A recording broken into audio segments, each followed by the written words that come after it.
James Cameron's Avatar, an alien parasite story. So, we are being told a whimsical fairy tale. The Western mind has these tendencies of never presenting things as they really are, just laying bare the facts. You always see doublespeak, euphemisms, and anything besides presenting the clear facts. This actually lends to the situation where the author, the agent of the action, and the victim of the action are inverted. So the agent becomes the victim and the victim becomes the agent. Because at first face value, we are being told that it is the story of a primitive people that is defending itself from a greedy human corporation. But if you're just using the facts of the movies and the games and whatever stuff there is there about Avatar, the story is actually an inversion. Because you're being told that it is a story as a fairy tale of humans against the Na'vi, when in reality it is humans against Ewa, which is not a force of nature, but it is an alien parasite that is sentient and that is using all the other organisms in this planet called Pandora. And Ewa is presented as a force of nature that is harmonizing the planet and keeping it in equilibrium. But it is actually a fungal superintelligence that has enslaved the entire planet and that is targeting humans next. And we are being told that the humans are the one invading Pandora. No, actually the humans are defending Earth against Ewa. Because the supposed trees of souls and trees of voices presented in the movie are actually not trees. First of all, there are no leaves, so there cannot be any kind of photosynthesis for this tree to get its nutrients. So if you compare it to a carnivorous plant from Earth, the parallels are very striking. Like I said, there is no photosynthesis.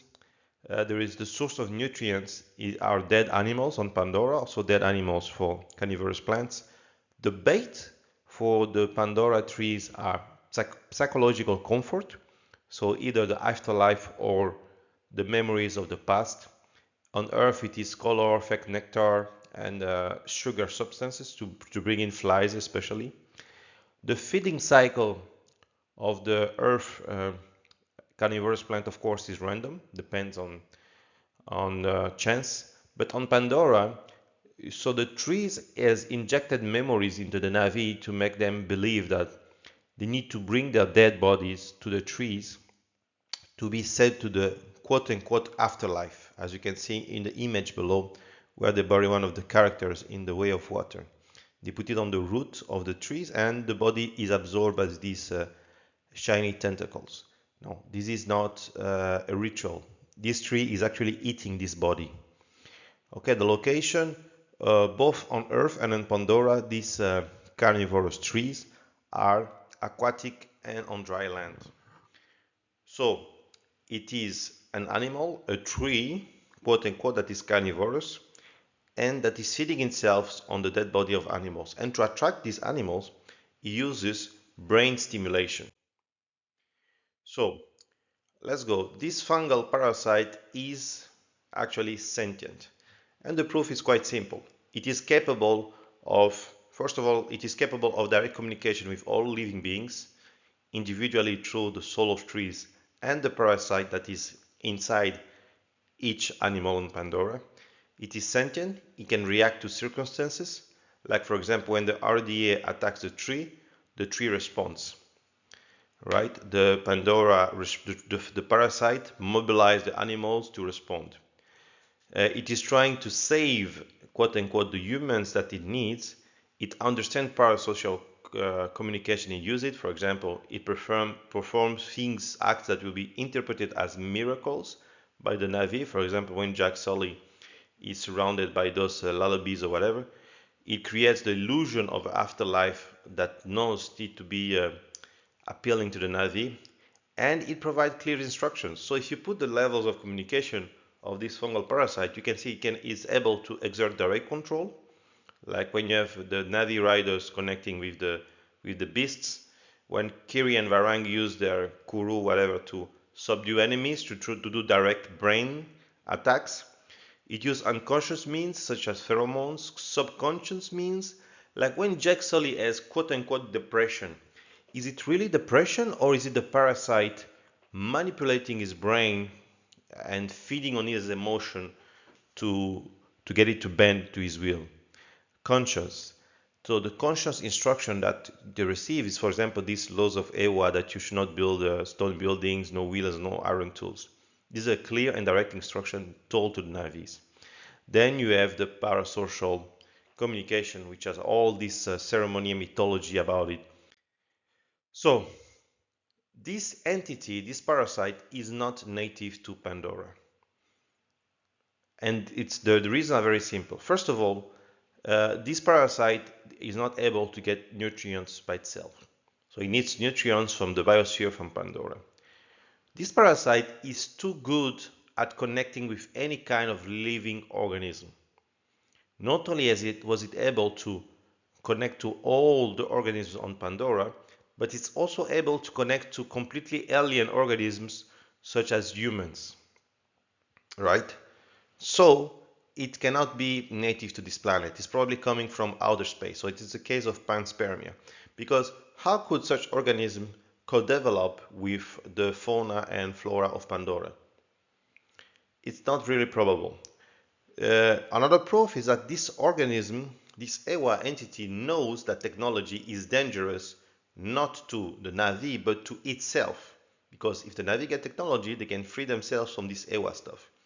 So probably this EWA has already enslaved another race that was technologically advanced and reduced them to the Stone Age, or the Navi themselves already had technology in the past and EWA destroyed this technology to enslave them.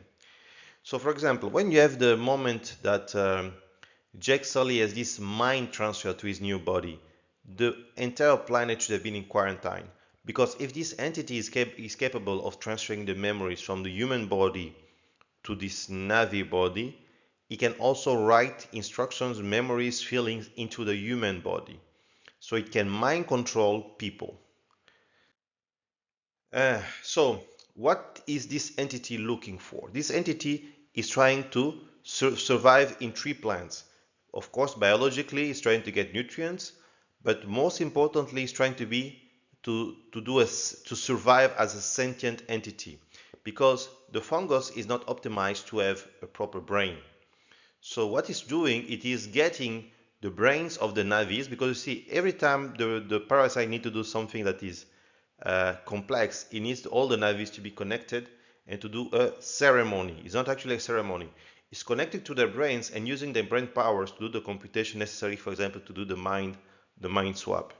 And when they introduce the Tolcom in the story, which is space world, they have bigger brains, so they can also be used for this. So the parasite is trying to persist, to have continuity, and most importantly, to get new data to train its intelligence. And it's a mimetic survival because it's actually an idea that is trying to survive and get new brains to survive. So the true story of Avatar is that you have a carnivorous plant that is using brain stimulant as a bait, that then maybe is infected by this Ewa parasite or is the same thing, but when it connects to Navi brains, is using the brains to optimize the search for nutrients.